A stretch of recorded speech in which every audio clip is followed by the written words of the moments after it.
Mi hermano, hoy le invito a que me acompañe a Gálatas capítulo 2, versículos 6 al 10. Hoy continuaremos con nuestra serie de sermones sobre este libro. Gálatas capítulo 2, versículos 6 al 10. Le invito a aquel que pueda encontrar el texto a que me acompañe en esta mañana. Nuestro título para el sermón de esta mañana es una encomienda divina o un llamado divino, le puede poner usted. Vamos a explorar un poco ese llamado de Dios al apóstol Pablo para hacer la tarea misionera. Pero a su vez veremos que usted y yo también hemos sido llamados para una tarea. Dice la palabra del Señor en Gálatas capítulo 2, versículos 6 al 10. De la siguiente manera. Pero de los que tenían reputación de ser algo, los que hayan sido ellos en otro tiempo, nada importa. Dios no hace acepción de personas. A mí pues, los de la reputación, nada nuevo me comunicaron. Antes, por el contrario, como vieron que me había sido encomendado el evangelio de la circuncisión, como a Pedro el de la incircuncisión, pues el que actuó en Pedro para el apostolado de la circuncisión, actuó también en mí para con los gentiles. Y reconociendo la gracia que me había sido dada, Jacobo, Cefas y Juan, que eran considerados como columnas, nos dieron a mí y a Bernabé la diestra en señal de compañerismo, para que nosotros fuéramos a los gentiles y ellos a los judíos de la circuncisión. Solamente nos pidieron que nos acordásemos de los pobres, lo cual procuré también hacer con diligencia. Vamos a orar. Padre, gracias por tu palabra. En esta hora, Señor, tú conoces la necesidad de cada uno de los que estamos aquí, Señor. La necesidad puede ser diferente, pero tu palabra es suficiente para cada uno de nosotros hoy. Te pedimos que hables a nuestros corazones, que tu Espíritu Santo ilumine nuestras mentes mientras estudiamos tu palabra hoy. Gracias te damos, en tu nombre Jesús, te lo pedimos todo. Amén. Hay una historia en el Antiguo Testamento muy interesante acerca de un hombre llamado Amós. Este hombre simplemente era probablemente un agricultor, ganadero, se ganaba la vida haciendo eso, eso es lo único que sabía hacer, hasta que un día Dios lo llamó. E incluso hay un libro de la Biblia que se escribió a su nombre, o él mismo escribió presentando sus profecías. Es el libro de Amós que usted tiene en el Antiguo Testamento. Pero lo más interesante es lo que ocurrió en esa escena cuando Amós entra para convertirse en un proclamador de la palabra de Dios. Usted sabe que en el Antiguo Testamento había una división entre el reino del norte Israel y el reino del sur, el reino de Judá. Y en ese momento en el cual vive Amós era un momento de mucha prosperidad económica, era un momento donde había mucha riqueza por todas partes. Era el momento donde Egipto estaba mansito, usted sabe a lo que me refiero, no era una potencia militar en ese momento. Era un momento donde Babilonia, Asiria, que eran los grandes países que estaban alrededor de Israel, en ese momento estaba todo en relativa calma. No había muchas olas y mucho oleaje en el mar de lo que estaba ocurriendo en esa época. Así que eso hizo que el reino del norte, Israel, comenzara a crecer porque no tenía enemigos.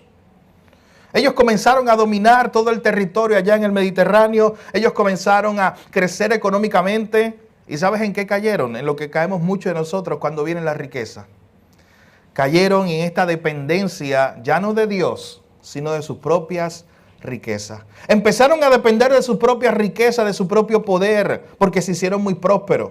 Y en vez de que la prosperidad y que las cosas le estaban saliendo bien en el sentido económico, en el sentido militar, en vez de buscar a Dios y darle gracias a Dios, porque Dios era el que había hecho todo.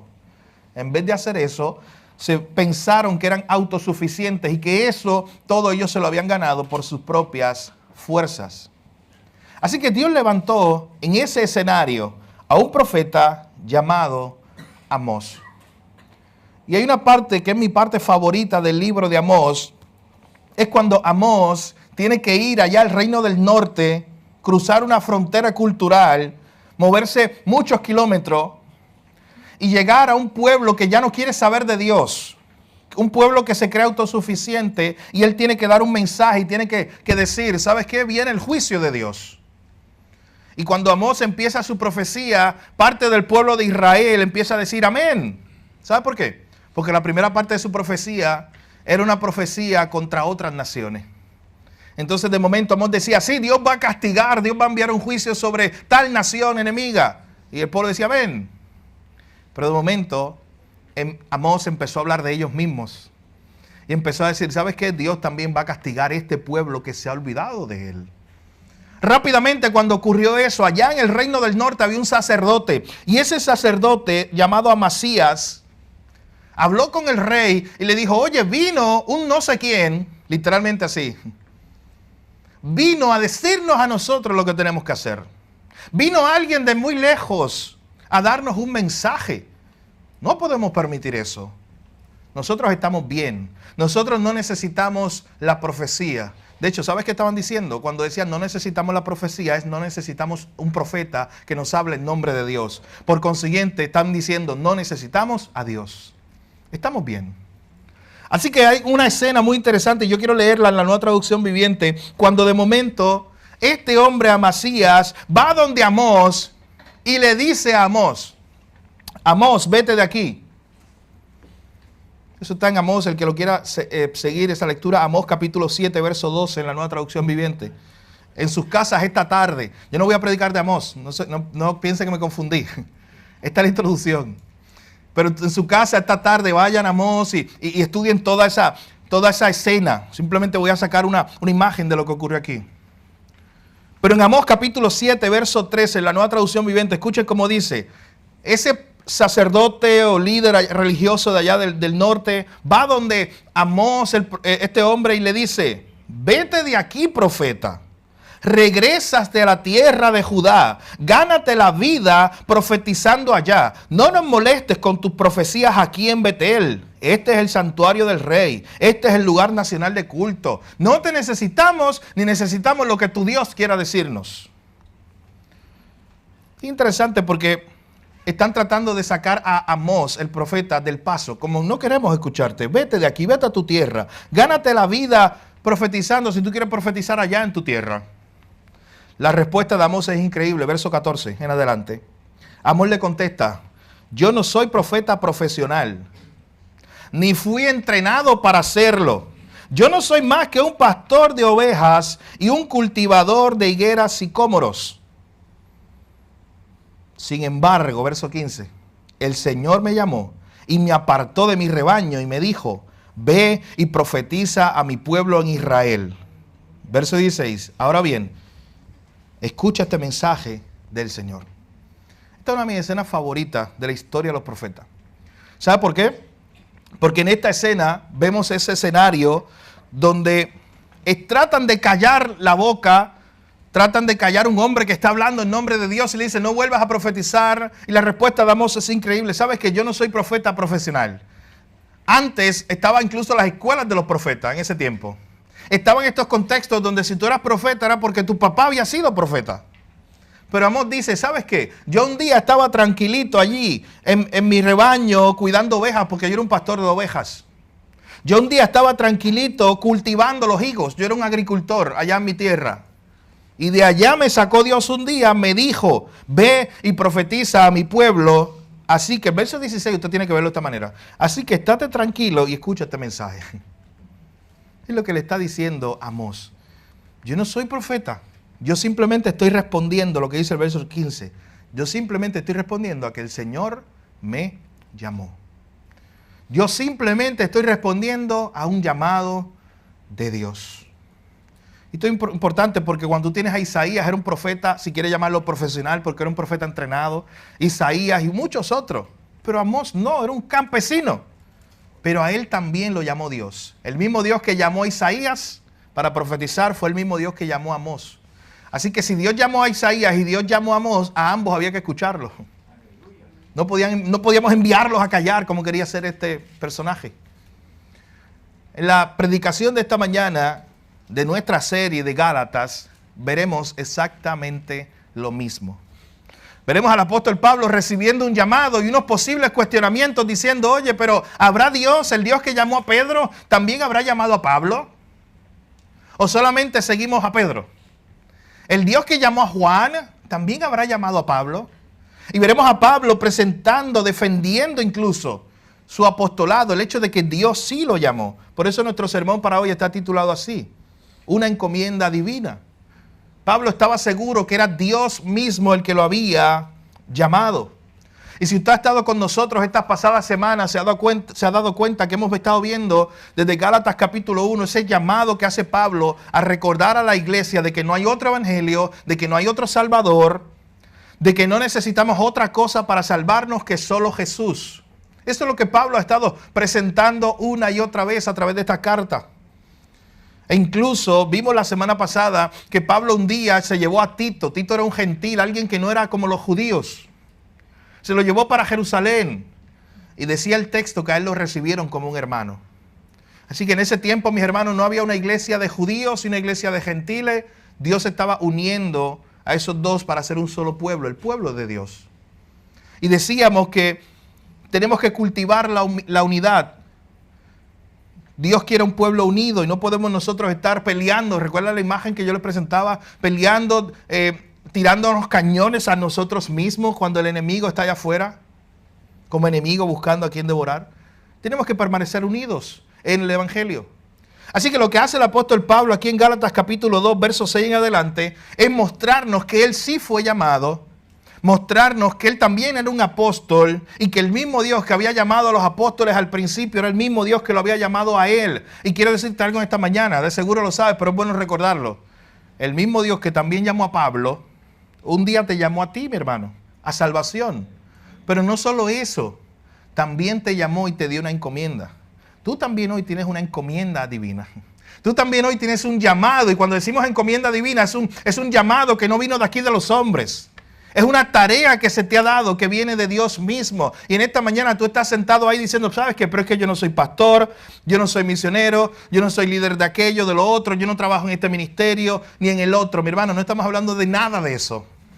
Estamos hablando de que tú cumplas el llamado que Dios te dio en el lugar donde tú estás. Porque si tú trabajas en una oficina, si tú eres un hermano, un hijo de alguien, si tú vives en cierta comunidad, y ahí tú tienes que vivir un llamado que Dios te dio.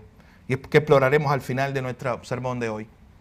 Así que comencemos a ver, vamos a estar explorando este tema del llamado de Dios, de cómo es esa encomienda divina, cómo es que Dios llama a alguien para trabajar en su reino.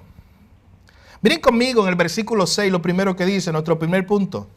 Dios no hace acepción de personas en su llamado. Escuche bien. Dios no hace acepción de personas en su llamado. Y lo vamos a explicar. Mira lo que dice Pablo en el verso 6. Pero de los que tenían reputación de ser algo, lo que hayan sido en otro tiempo, nada me importa. Dios no hace acepción de personas. A mí, pues, los de la reputación, nada nuevo me comunicaron. Cuando usted ve este texto así solo, usted dice, Pablo, ¿qué pasa? Se te están subiendo los humos. Pablo suena como orgulloso, porque pareciera que él está diciendo en el verso 6, a mí no me importa los que tenían reputación antes de mí. ¿Y sabe de quién está hablando? Cuando dice los que tenían reputación antes de mí, está hablando de los apóstoles originales, de los que estuvieron con Jesús. Pero mi hermano, la importancia de estudiar todo el contexto de la historia, de la carta, de lo que estaba pasando. Usted sabe que Pablo está respondiendo a unos falsos maestros que habían entrado a la iglesia de Galacia. Recuerden que para eso le escribe esta carta. Diciéndole a la gente, hay un tal Pablito por ahí que está diciendo que para salvarse solamente se necesita a Jesús. Y eso es falso, porque para salvarte tú necesitas a Jesús y aquello y lo otro. Y esos falsos maestros seguían diciendo, ¿y sabes cómo nosotros sabemos que Pablo es un falsante? Porque él no estaba con los apóstoles originales. Y esa era la acusación que se hacía en contra de Pablo. Sí, Dios llamó a Pedro, pero Dios no llamó a Pablo, decían los falsos maestros. Así que aquí Pablo prácticamente se está defendiendo y está diciendo, los que tenían reputación de ser algo en el pasado, en otro tiempo, ese elemento de que ellos antes eran apóstoles, no lo traiga porque no importa en esta conversación. De hecho, después lo explica, porque Dios no hace acepción de personas.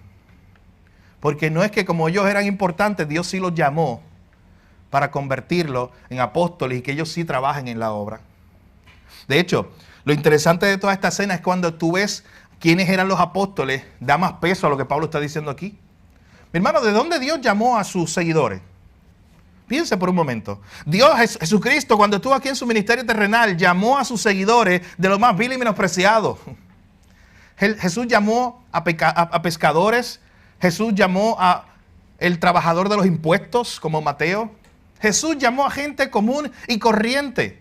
Oye, si Jesús tenía que construir un Dream Team, un gran equipo, para poder liderar el reino del Señor, el mensaje del reino del Señor, ¿usted sabe a dónde tenía que ir a reclutar la gente?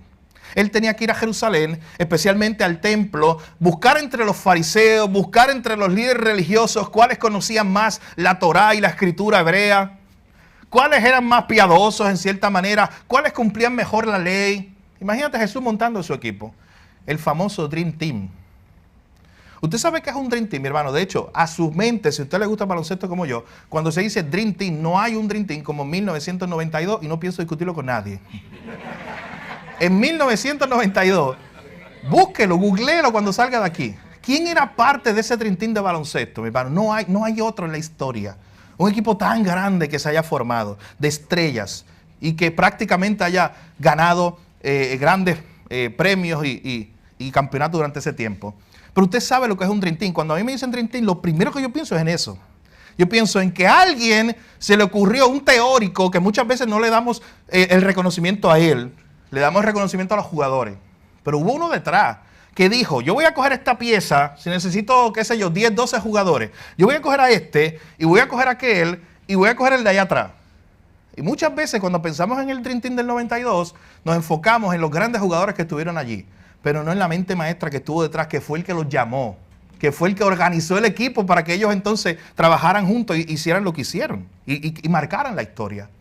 Imagínate, cuando tú vas a hacer un Dream Team, Jesucristo tenía que hacer su equipo y en vez de ir a buscarlos allá en Jerusalén entre los grandes líderes religiosos, Él buscó a los pescadores, Él buscó a este cobrador de impuestos que era considerado como un gran pecador, y Jesús formó su equipo. Jesús buscó un celote. ¿Recuerdan a Simón el celote? Esos eran los revolucionarios, los que querían la independencia de Israel, los que estaban dispuestos a usar las armas para levantarse en contra de la nación. Y usted dice, ¿y qué hace allí ese tipo? Jesús lo incluyó en su equipo. De hecho, Jesús nada más con esos 12, con esa reunión de los 12, a mí una de las cosas que más me llama la atención en un ejercicio mental de una máquina del tiempo sería viajar y estar en la primera reunión de los 12. ¿Usted sabe por qué? Porque en la primera reunión de los 12 probablemente hubo unas miradas cruzadas. Porque allí, miren esto, y lo hemos hablado antes, pero miren esto. Allí estaba Simón, el celote, el que odiaba todo lo que tuviera que ver con Roma, que estaba dispuesto a usar las armas para sacar de Jerusalén a todos los que trabajaran para Roma. Todos los que trabajaran para Roma eran un traidores de la patria. Él no los quería ver ni en pintura. Un día Jesús lo invita a una reunión y allí en la mesa está Mateo, el cobrador de impuestos, que usted sabe para quién trabaja. Para Roma. Él es un cobrador de impuestos para Roma, visto como un traidor por muchos judíos.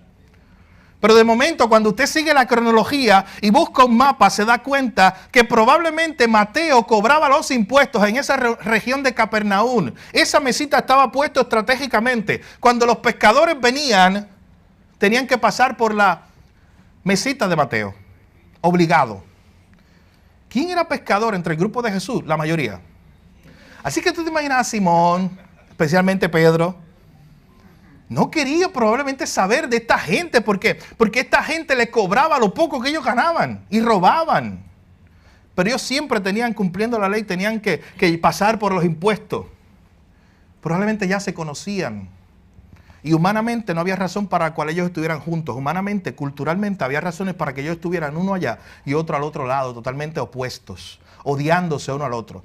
Solo a Jesús se le ocurre hacer un equipo y juntarlos. Y de esos dos empezar a transformar el mundo. ¿A quién se le ocurre una idea como esa? Solo a Jesús. Así que Jesús coge a su equipo. Jesús desde un inicio no formó o no fue a buscar a los grandes personajes de la historia. Jesús fue a buscar personas comunes y corrientes. Por eso Pablo dice aquí, lo que hayan sido en otro tiempo nada me importa. No estamos hablando de títulos, no estamos hablando de que ellos tengan el título de apóstol primero que yo. No estamos hablando de eso. Porque Dios, miren el verso 6, no hace acepción de personas cuando Dios va a llamar a alguien. Gloria a Dios por eso. Que Dios para llamarme no miró, oye, deja ver si este viene de la familia real de Inglaterra. Y si no viene y no tiene sangre real, yo no lo voy a usar, lo descarto. No, mi hermano.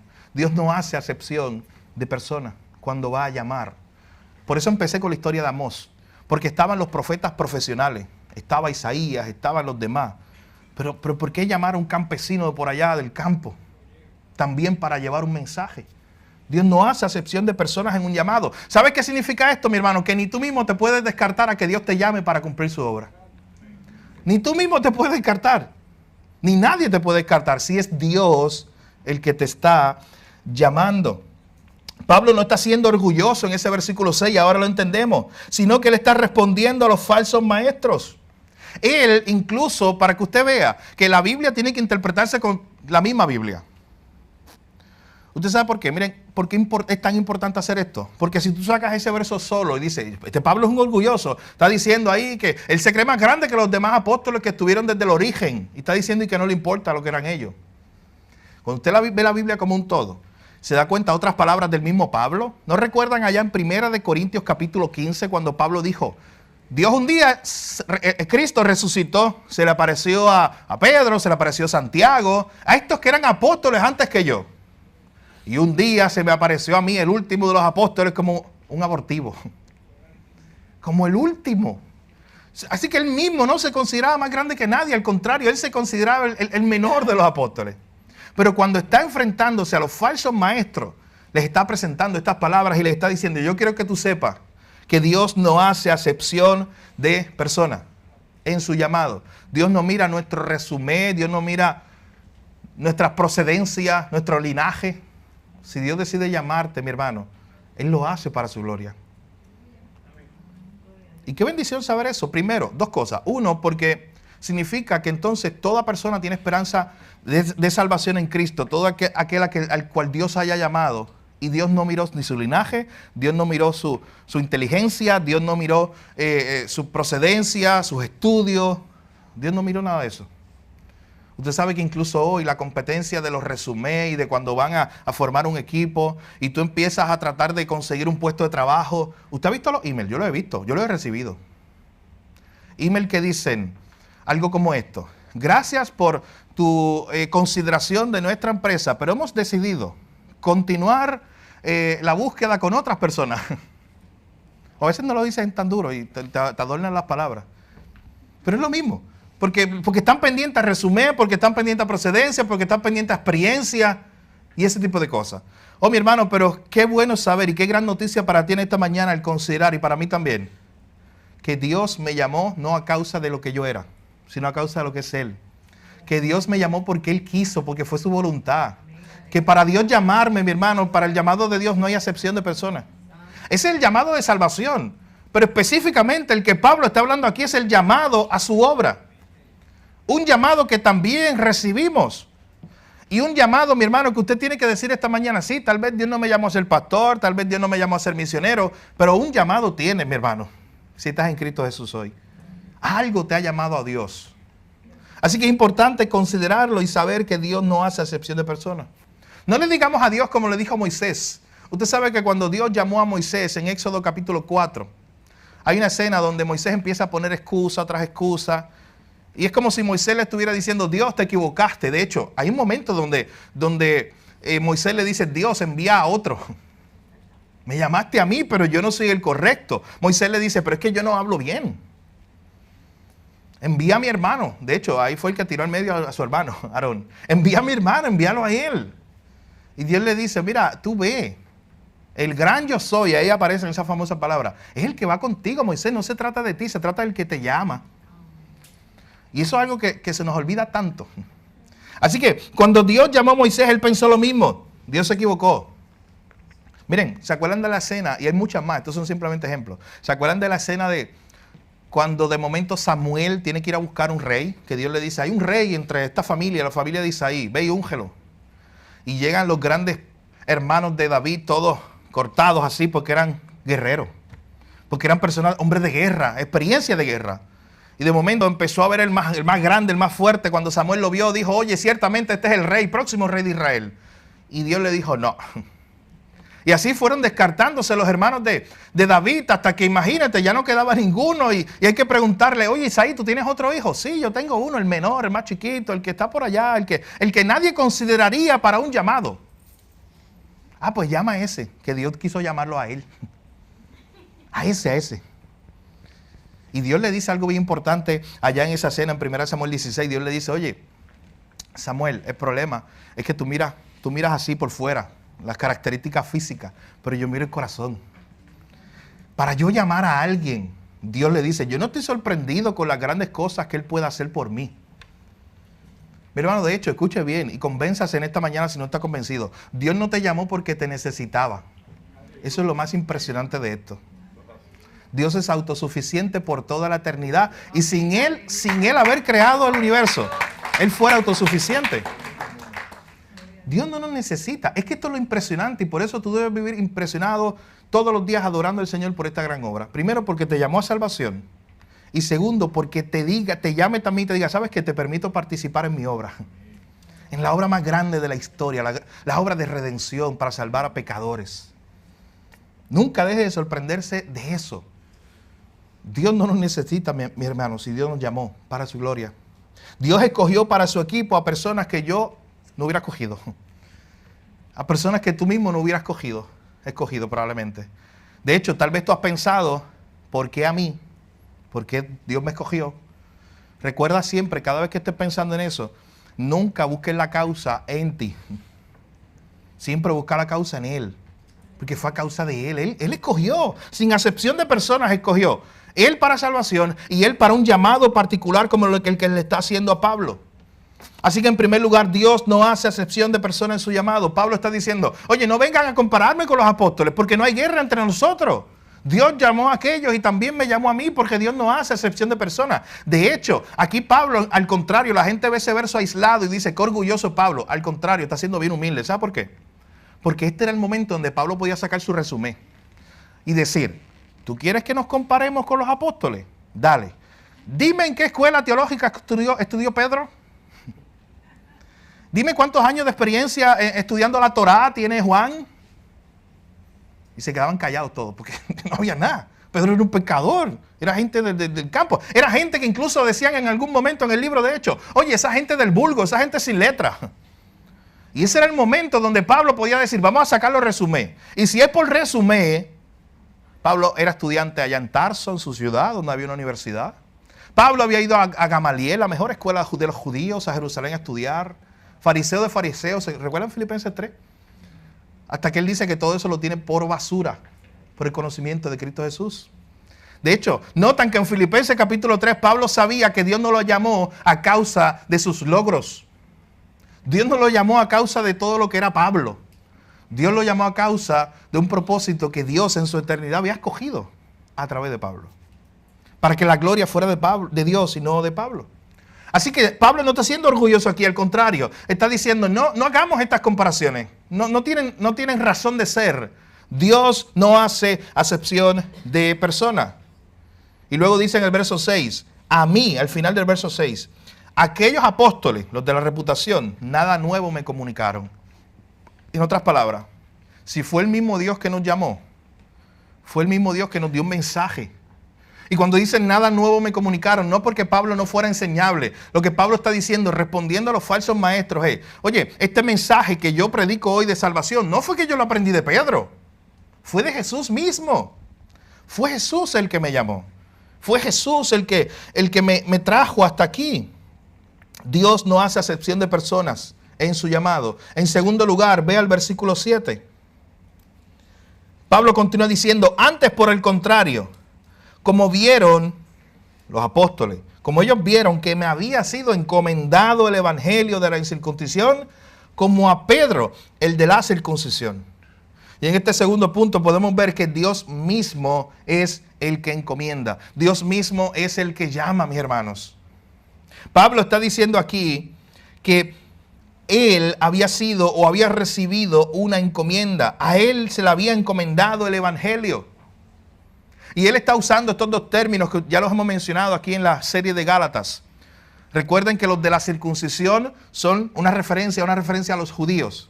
Los de la incircuncisión es una referencia a todos los demás pueblos, a los pueblos gentiles. Y Pablo está diciendo, yo fui encomendado, yo fui llamado.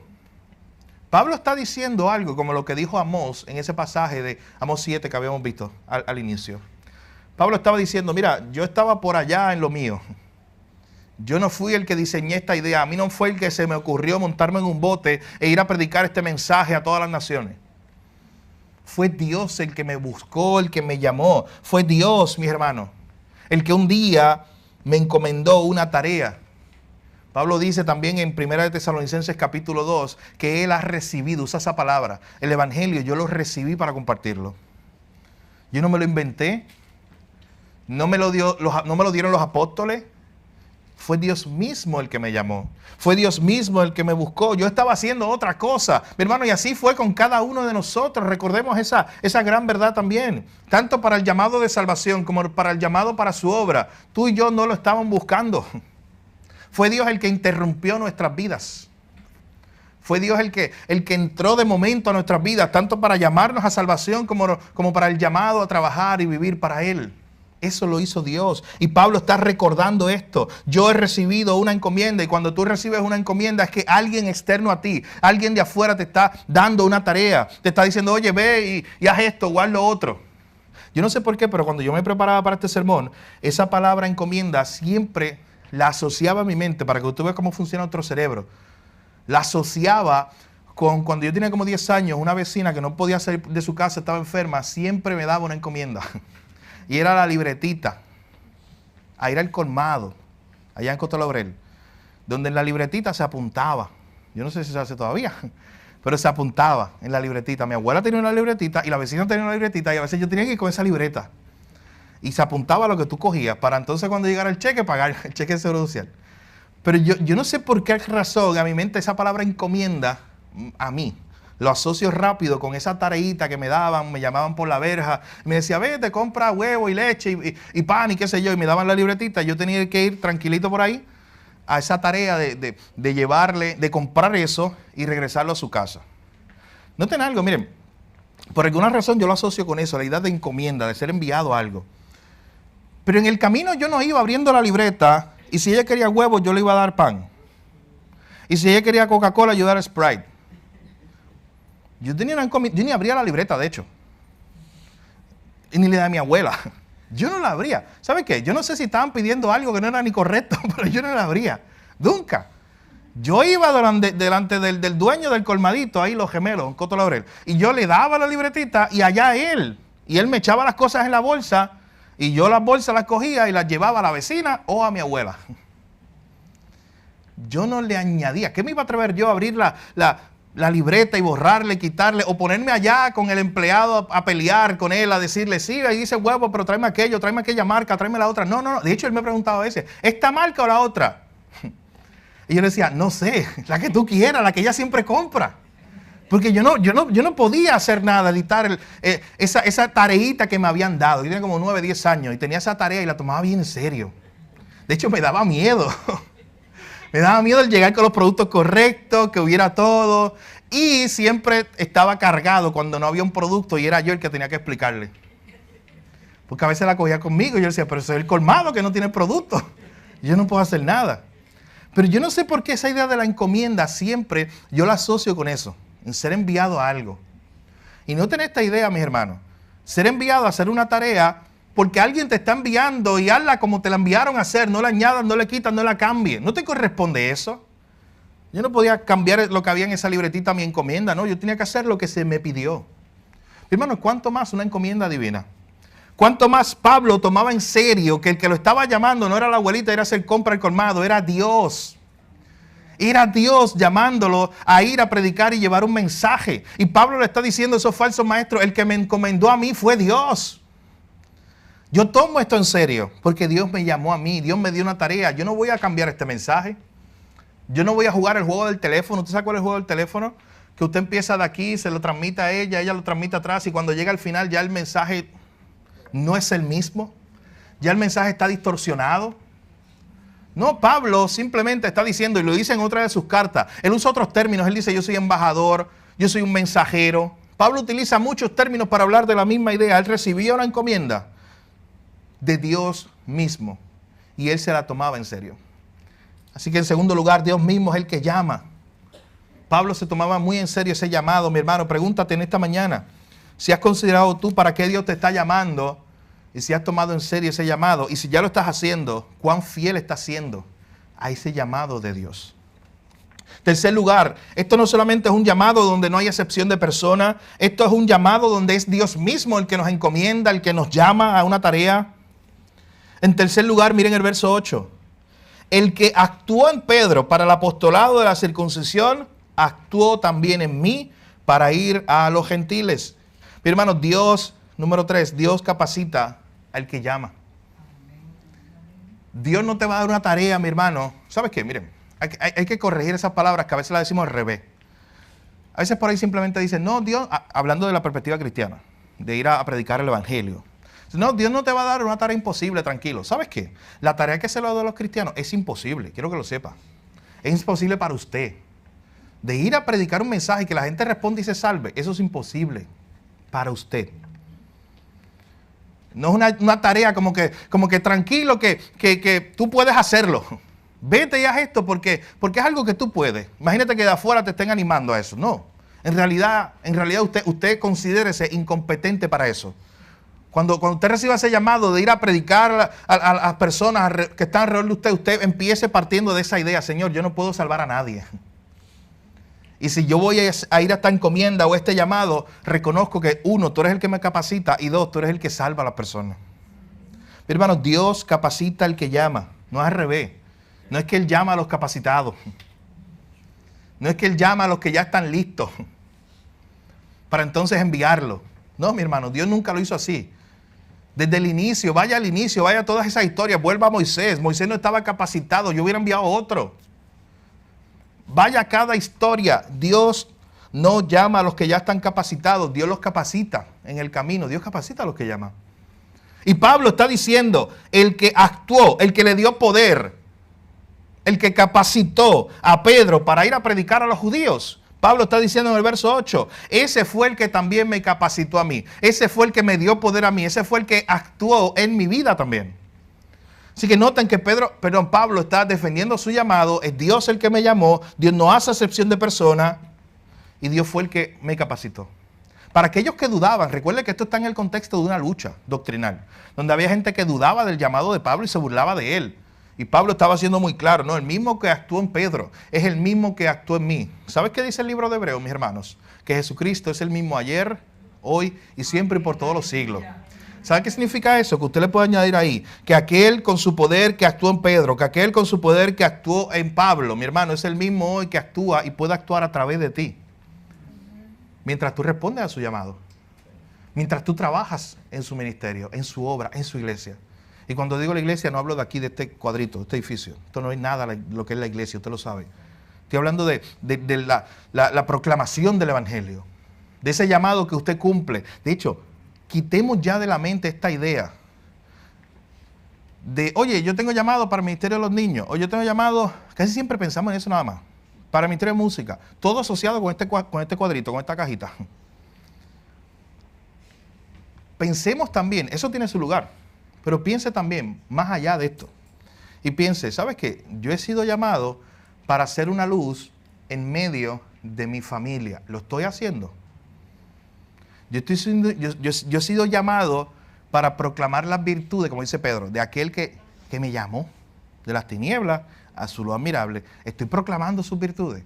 Yo he sido llamado a ir por todo el mundo y predicar el evangelio, compartir el evangelio con todos. Lo estoy haciendo.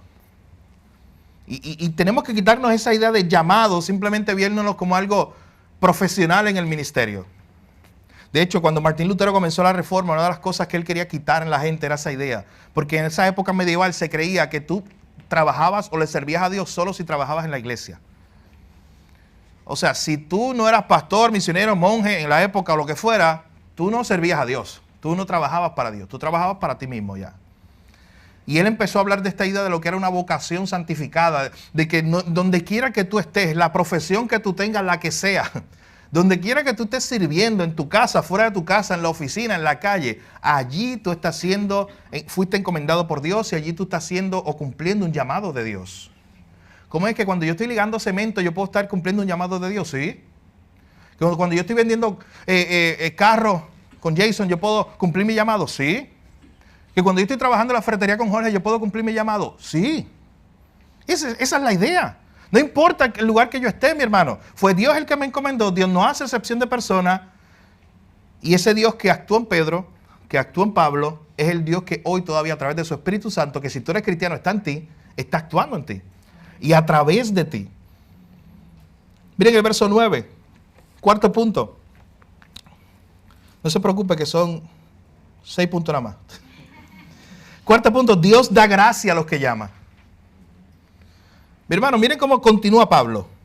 Y reconociendo la gracia que me ha sido dada. Noten esto, reconociendo la gracia que me había sido dada. O sea, en otras palabras, la gente que estaba alrededor de Pablo reconoció que todo lo que él hacía no podía hacerlo él mismo. Era imposible. Había una gracia de Dios. Fue Dios el que estaba con él. Fue Dios el que le dio esta gracia, el que lo acompañaba. Mi hermano, Dios capacita al que llama y Dios da gracia a los que llama. Dios lo pone en gracia en el lugar que vaya. Por eso tú puedes ir confiado a hacer la tarea que Dios te envió. Porque tú sabes que el que te envió te va a abrir el camino. ¿Usted recuerda la historia de Nehemías? Dios le dio una tarea. Miren cómo usted puede conectar esto con la historia de Nehemías. Dios a Nehemías le dio una tarea. La tarea era ir allá a Jerusalén a reconstruir los muros. Y cuando usted ve en el camino, si usted lee el libro de Nehemías, ¿qué pasó? De momento se le empezaron a abrir las puertas en el camino, mis hermanos. Había reyes paganos que, ¿sabes qué le decían a Nehemías? Oye, Nehemías, ¿cuánta madera tú necesitas para ir allá a reconstruir Jerusalén? Ah, pues toma, móntala en el caballo allí, en la carroza, y vete. Oye, Nehemías, tú necesitas paso por este camino, que no le damos permiso a todo el mundo. Vente, Nehemías, pasa por aquí. De eso es lo que estamos hablando. Dios le dio un llamado a Nehemías y entonces le dio la gracia para que él pudiera cumplir ese llamado. Eso es lo que hace Dios. Y Pablo está siendo muy claro aquí, reconocer la gracia que le había sido dada. Noten, a mí me gusta mucho cómo Pablo siempre usa este término, salvación que fue dada, una gracia que fue dada. O sea, algo que tú no te ganaste, algo que tú no te esforzaste, algo que fue un regalo del Señor, eso es gracia. Él te lo dio para que tú puedas cumplir con su llamado. Dios da gracia a los que llama para que puedan cumplir con su llamado. Así que, mi hermano, no hay excusa de nosotros no poder cumplir aquello que Dios nos mandó hacer. Ya me perdí. Número 5. La segunda parte de ese verso. Todo esto tiene que ver con el llamado. Dios no hace acepción de personas en su llamado. Dios mismo es el que llama. Dios capacita al que llama. Dios da gracia a los que llama. Número 5. Miren la segunda parte de ese versículo 9. Reconociendo la gracia que me había sido dada, Jacobo, Cefas y Juan, Cefas es Pedro, que eran considerados como columna, nos dieron a mí y a Bernabé la diestra en señal de compañerismo, para que nosotros fuésemos a los gentiles y ellos a la circuncisión. Miren lo que está pasando aquí ahora, mi hermano. Tanto Jacobo, que es Santiago, como Pedro o Cefas y Juan, eran considerados pilares o columnas. ¿Sabe qué significa eso? Que eran los líderes principales allá en la iglesia de Jerusalén. Y Pablo está diciendo, miren, como ellos reconocieron que Dios me había dado gracia, que Dios había actuado en mí, que Dios mismo me había encomendado y que Dios no hace acepción de personas, ellos me dieron a mí y a Bernabé la diestra en señal de compañerismo. ¿Usted sabe lo que está diciendo? Ellos me dieron su apoyo, ellos me dieron su aprobación. Recuerden que Pablo está contestándole a unos falsos maestros que estaban dudando de su llamado. Y es como si Pablo estuviera diciendo, ¿sabes qué? Yo tengo la aprobación de ellos porque ustedes siguen peleando, porque ustedes siguen comparándonos, porque ustedes siguen diciendo que si Pedro, que si Pablo, que están divididos. Si yo estuve en Jerusalén y yo tengo la aprobación de ellos. Ellos reconocieron que Dios me llamó. De hecho, ese es el punto 5. El llamado de Dios es confirmado por otro. Esto no es que Pablo un día tuvo un sueño y dijo, ¿sabes qué? Dios me llamó a ser el próximo apóstol. Y todos digan amén y ya. Y sométanse a eso. No fue así. Cuando Dios llama, Dios respalda, mi hermano. Dios confirma. Y Pablo está diciendo, Dios me llamó, ya yo se los dije, Dios que fue el que me encomendó, el Dios que no hace excepción de personas en su llamado, ese Dios que me dio gracia, ese Dios que actúa en mí. Y los líderes y la iglesia de Jerusalén, ellos están confirmando eso, que Dios me llamó. Mire un ejemplo fácil. Hablando de los misioneros, por ejemplo. ¿Te imaginas que venga una persona, hipotético, para no meterme en problemas, que venga Juan, aquí no hay ningún Juan, espero, y de momento venga este personaje y simplemente nos diga, oye, pastor, yo quiero ir a China a una misión. Y ya yo conozco a Juan. Y yo sepa que Juan no le habla ni a las moscas. Que Juan no evangeliza. Que Juan no habla de Cristo con su familia, ni con sus compañeros de trabajo, ni con nadie. Es más, que Juan le gusta la comida china, todo el día va, todas las semanas va, y sabe que allá adentro hay gente china y no, su corazón no se muere por ir a hablar con uno de ellos, de Cristo. Ah, pero quiere ir a China a ser un misionero. ¿Ven la incongruencia? Miren cómo sería al revés. Juan tiene una pasión por compartir el evangelio con todos los que están a su alrededor. Con su familia, sus compañeros de trabajo. Juan le encanta la comida china, va a comer toda la semana y va donde los pastores y les dice, oye, pastores, ¿habrá algo que podamos hacer para alcanzar a esa gente? Porque en Puerto Rico hay una comunidad china grande. De hecho, esto es realidad lo que estoy diciendo. Nadie está haciendo nada por ellos. Ore, porque el evangelio también llega a ellos aquí. Así que piensen esto. Imagínate que entonces este Juan empieza de esa manera. Hermano, cuando entonces, es más, ¿sabes qué? Él mismo no va a tener que decirnos, oye, quiero ir a China. Somos nosotros los que le vamos a votar de aquí, a decirle, vete encomendado. Tú eres un misionero, tú tienes un corazón para ir allá, a China. Entonces, miren la diferencia. Él ahí recibió un llamado de Dios, pero tiene una iglesia alrededor que lo confirma y que sabe que ese llamado es real. Y Pablo, cuando Dios lo llamó, no fue simplemente que un día se levantó y quiso ser el apóstol Pablo, no, mi hermano. Dios lo llamó y la gente que estaba alrededor de él lo notó y lo identificó y dijo, sí, es verdad, Dios te llamó. Eso se llama confirmación interna y confirmación externa. Dios lo llamó, él entendió que Dios lo había llamado, pero había una confirmación externa. Gente alrededor que le decía, sí, sabes que yo sé, creo que Dios te está llamando. ¿Sabes que para eso se necesita humildad de nuestra parte?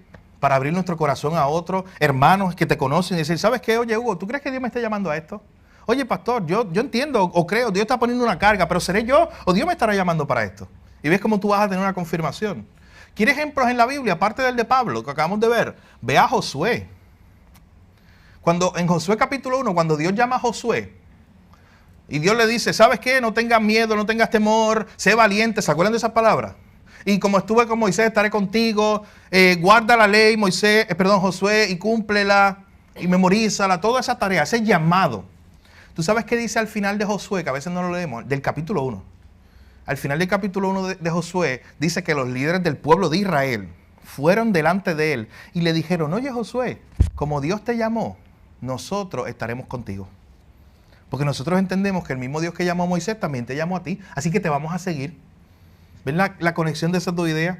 Dios llamó a Josué directamente, pero había un pueblo que también lo podía confirmar. Y aquí Pablo está diciendo, Dios me llamó a mí y los hermanos de allá de Jerusalén, Pedro, Cefas y Juan, Jacobo, Cefas y Juan, ellos confirmaron mi llamado. El llamado es confirmado por otro. Mi hermano, y sabes que aquí hay un punto también muy importante, la última parte del verso 9, que dice que ellos reconocieron el llamado de Pablo para que ellos fueran a los gentiles, para que Bernabé y Pablo fueran a los gentiles y los demás apóstoles de Jerusalén fueran a la circuncisión, o sea, fueran al pueblo judío. ¿Usted sabe por qué esto es importante notarlo? Porque nosotros debemos recordar que Dios también hace cosas a través de otros. Y esto es un punto de aplicación aquí bien importante. No caigamos en esta idea de que Dios hace cosas solamente a través de ti, a través de tu pastor o a través de tu iglesia. Nosotros no tenemos los derechos exclusivos del reino de los cielos. Ahí usted va a ver en la oficina, busca unos papeles que hablan de los títulos de propiedad y cosas así. El título de propiedad no, los derechos de estar aquí, permiso se llama eso, permiso y cosas así. Pero usted no va a encontrar un documento aquí en nuestras oficinas que diga que tenemos el derecho exclusivo del reino de los cielos. O sea que nosotros somos los únicos. Eso lo hacen, ¿sabe quién hace eso? La secta. Una secta es la que se considera eso. Como que nosotros sí, tú no. Y aquí está dándonos un ejemplo de aplicación muy importante, porque aquí está diciendo, oye, Dios también va a usar a Pablo para los gentiles. A nosotros nos va a usar para los judíos. Pero hermano, eso es importante. Usted y yo reconocer que Dios hace como quiere y con quien quiere, y usted no le puede poner límites a eso. Y que al contrario, si hay otro que lo está haciendo, que está predicando el evangelio, esto va a ser el filtro, que sea que predica el evangelio, pero que en otra cosa se diferencie usted, sea un poquito diferente, y está haciéndolo por allá, mi hermano, en vez de usted criticarlo, diga gloria a Dios si el evangelio de Cristo está siendo predicado. De hecho, ¿no se acuerdan en Marcos 9 un momento donde los discípulos fueron donde Jesús a quejarse? Porque los discípulos creían que tenían los derechos de exclusividad de Jesús.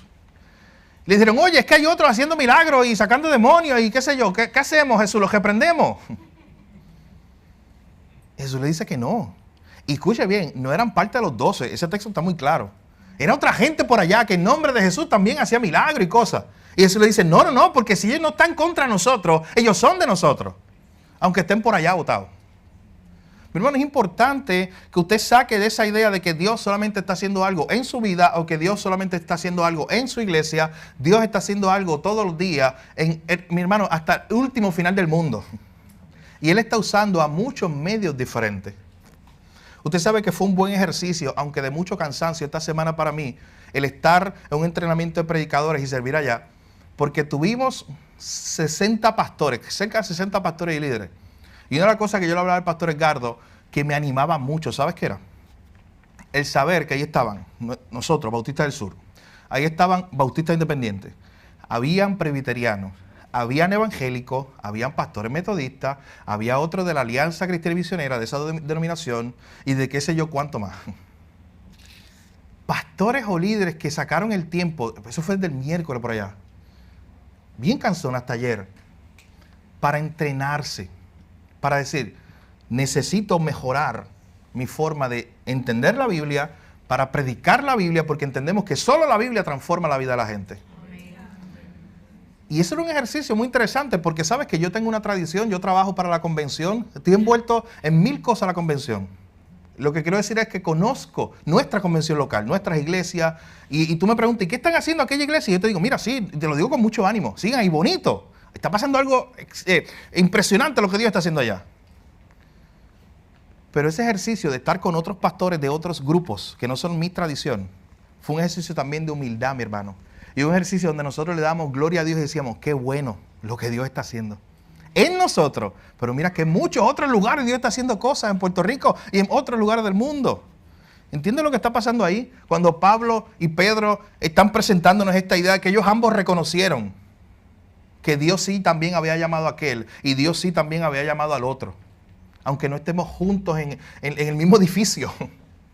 Aunque tengamos alguna que otra diferencia menor, pero si nos une el evangelio, mi hermano, estamos unidos en Cristo. Y usted tiene que reconocer eso. Así que Dios no hace excepción de personas en su llamado. Dios mismo es el que llama. Dios capacita al que llama. Dios da gracia a los que llama. El llamado de Dios es confirmado por otros. Y ahora sí, punto número 6. Eran 6 puntos de verdad. Dice el verso 10 que solamente tenían una petición allí. Cuando Pablo fue a Jerusalén para hablar con los demás apóstoles, para que ellos también confirmaran su llamado, todo lo que estamos hablando hoy, los demás apóstoles solamente tuvieron una petición para Pablo, y eso hace nuestro último punto. El llamado de Dios es un llamado a servir, no una posición. El llamado de Dios es un llamado a servir, no es una posición. Porque mire lo que dice el verso 10. Pedro y los demás apóstoles en Jerusalén van donde Pablo y le dicen, sí, Dios te llamó, nosotros podemos dar testimonio de eso, Dios es el que está actuando en ti, Dios te ha encomendado una tarea, ve tú allá a trabajar con los gentiles, nosotros con los judíos y estamos bien con eso. Pero solamente le pidieron que se acordaran, no tenéis lo que dice, de los pobres, lo cual también procuré con diligencia hacer, nos dice el apóstol Pablo. ¿Usted sabe por qué esto es importante? Porque era como la idea de recordarle a Pablo y que Pablo le recordara a la iglesia de Galacia que cuando le estaban reconociendo su llamado, no era un título, no era que le estaban dando un certificado donde decía Pablo de Tarso, apóstol, y simplemente estaba ahí para él marcar en la pared como un título o una posición. No, mi hermano, se le estaba recordando a Pablo que el llamado era un servicio. ¿Y tú sabes dónde se iba a ver ese servicio de una manera más clara? Atendiendo las necesidades de otros. Y esto nos recuerda el poder transformador del Evangelio y cómo el Evangelio tiene que ver más que con ideas nada más o doctrina. El Evangelio, mi hermano, tiene que ver con cómo aplicamos esa doctrina de la gracia de Dios a la vida de la gente, al día a día. Bueno, usted no ha pensado por qué Jesucristo estuvo tan preocupado por los necesitados. Y eso no viene de Jesús. El Antiguo Testamento completo nos muestra tantas veces cómo Dios es el defensor del huérfano, cómo Dios es el defensor de la viuda, cómo Dios es el defensor de los pobres. ¿Tú sabes por qué? Porque toda esa gente es la que no puede servirse por sí mismo. Los ricos normalmente se creen autosuficientes en su pecado, los que no son cristianos. Pero el pobre, ¿de quién va a depender? Y por eso es que Dios siempre ha tenido ese deseo especial de mostrarse como el proveedor de los pobres. Así que esto era muy importante para que Pablo recordara que su llamado no era un título, que su llamado era estar entre la gente, entre los necesitados, así como hizo Jesús. Mi hermano, cuando Jesús llamó a sus 12, no los llamó a meterse allí en grandes edificios y que construyeran una gran catedral y que construyeran oficinas, una para Juan, una para Pedro, imagínense eso. Bueno, ¿sabes cuál iba a ser la pelea allí? ¿Quién iba a tener la oficina de arriba? Pedro estaba peleando por eso. No, mi hermano, Jesús no los llamó para eso. Jesús los llamó para ir por todo el mundo y predicar el Evangelio. Y que eso no sea algo teórico. Jesús no les dio un título de apóstol, de profeta, de tal cosa. No, mi hermano, Jesús los llamó a predicar el Evangelio y a vivir entre la gente. Ayudar al necesitado, que eso es una implicación del Evangelio. Y eso es importante que usted lo note, mi hermano. Jesús no te está llamando a una posición. Jesús no te está llamando a un título. Jesús te está llamando a dos cosas. Primero, te está llamando a Él, a que vengas a Él y estés unido a Él en la salvación. Y cuando ya estás unido a Él, Jesucristo te está llamando para que tú, a través de tu vida, Él obre, a través de su Espíritu Santo. Él te está llamando a que simplemente tú seas un instrumento donde ya están tus pies. No pienses que tienes que ir a China, no pienses, bueno, vamos a ponerlo en el contexto, no pienses que tienes que ir a Guatemala, a España, a los sitios que ya hemos enviado personas aquí, para estar cumpliendo la misión de Dios o el llamado de Dios. Mañana cuando vayas a la oficina, a tu lugar de trabajo, o si eres ama de casa, en tu misma casa, cuando pongas tus pies allí, dices, oye, aquí están mis pies, aquí es que Dios me ha llamado a servir. Si aquí están mis pies, yo no sé, y ¿sabes qué? Si tú hoy dices, pero es que yo no tengo idea de cómo yo voy en mi contexto de trabajo, cómo yo puedo servir al Señor y cumplir mi llamado allí. ¿Sabes lo primero que tienes que hacer, mi hermano? Ora al Señor. Ve con esa intención de decirle, Señor, mira, yo no tengo ni idea, pero muéstrame cómo yo puedo cumplir mi llamado aquí donde están mis pies hoy. Y mi hermano, te vas a sorprender. Dios te va a dar 1000 oportunidades y 1000 puertas que te va a abrir para que ahí donde están tus pies hoy, tú respondas a su llamado y tú vivas para Él. Así que el apóstol Pablo nos ha recordado hoy que Dios en su llamado no hace acepción de personas, que Dios mismo es el que llama, que Dios capacita al que llama, no es que llama a los que ya están capacitados, que Dios da gracia a los que llama para que puedan cumplir con su tarea, que el llamado de Dios es confirmado por otros y que el llamado de Dios es un llamado a servir y no una posición. Dios no te está dando un título simplemente. Mi hermano, nosotros también hemos sido llamados. Nosotros también tenemos una tarea. Así como la tuvo el apóstol Pablo, así como la tuvo Pedro, el mismo Dios que actuó en Pablo, que actuó en Pedro, hoy es el mismo Dios que está actuando a través de ti o puede actuar a través de ti. La pregunta es cómo vas a responder a eso. Y usted sabe dónde está ese llamado. Ya ahorita yo les mencionaba el llamado de cuando Pedro dice de que Dios nos llamó de las tinieblas a su luz para anunciar sus virtudes. Eso es parte del llamado. Ya les hablé de que Jesús dijo, id por todo el mundo. Eso es parte de tu llamado, a predicar el Evangelio. Pero quiero cerrar con esto. El mismo apóstol Pablo dice, solamente quiero leer este pasaje para terminar. En 2 Corintios 5:17, un buen resumen del llamado tuyo y mío en esta mañana, si eres un cristiano. Dice 2 Corintios capítulo 5, versículo 17 en adelante. De modo que si alguno está en Cristo, nueva criatura es. Las cosas viejas pasaron, aquí todas son hechas nuevas. ¿Para qué fue que Dios te hizo una nueva criatura? Mire lo que dice después. Todo esto proviene de Dios, quien nos reconcilió consigo mismo por Cristo y nos dio el ministerio de la reconciliación.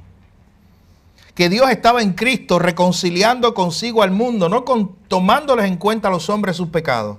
Y nos encargó a nosotros, mi hermano, ahí estás tú y yo incluido. Pablo no está hablando de los pastores, de los apóstoles, de los líderes. Nos encargó a nosotros la palabra de la reconciliación. ¿Sabes qué tienes que hacer ahora? Entendiendo que tienes un llamado, ir afuera a hacer esto, verso 20. Así que somos embajadores en nombre de Cristo.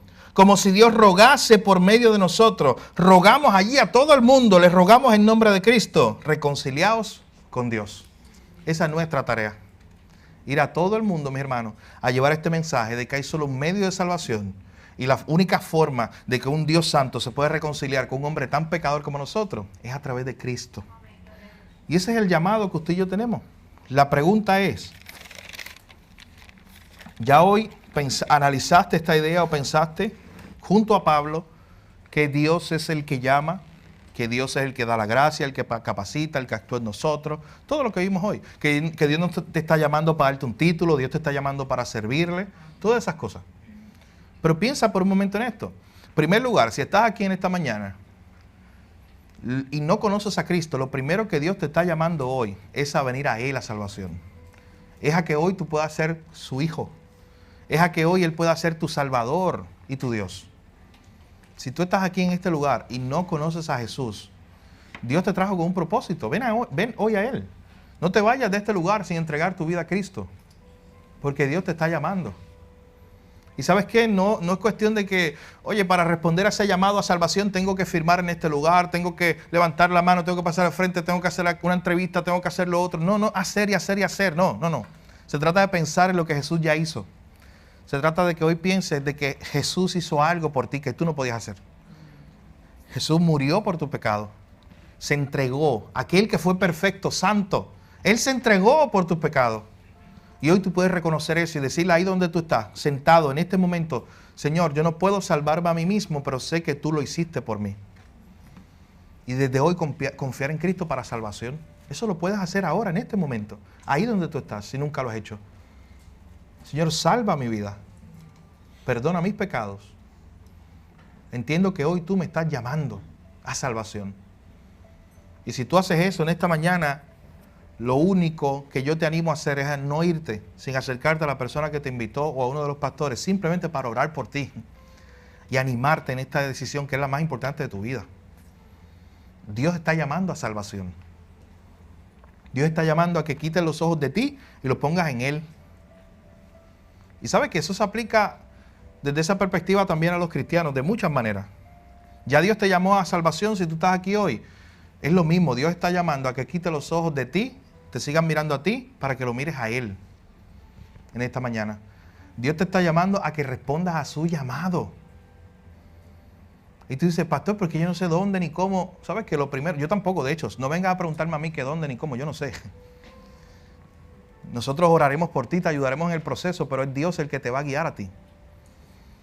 El Dios el que si tú empiezas a orar por eso hoy, en este momento, y toda esta semana te comprometes, Señor, ayúdame que a donde estén mis pies, en ese lugar, en esa hora, desde mañana, allí en mi casa, en la oficina, en donde sea que yo esté, que yo pueda cumplir tu llamado. Muéstrame cómo hacerlo, porque yo no tengo ni idea. Pero ora hacia el Señor y vea cómo Dios a través de su vida comienza a actuar.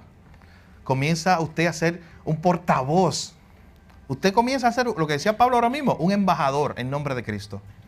De hecho, si usted es un cristiano, usted es un embajador en nombre de Cristo. Usted representa a Jesús donde quiera que usted esté. Oremos al Señor y pidámosle que nos haga tomar de la misma forma que Pablo tomó su llamado en serio. Y le dijo, Señor, aquí estoy. Fuiste tú el que me llamaste. Y yo no voy a entregar la mitad de mi vida a ese llamado. Yo voy a entregar mi vida completa a ese llamado.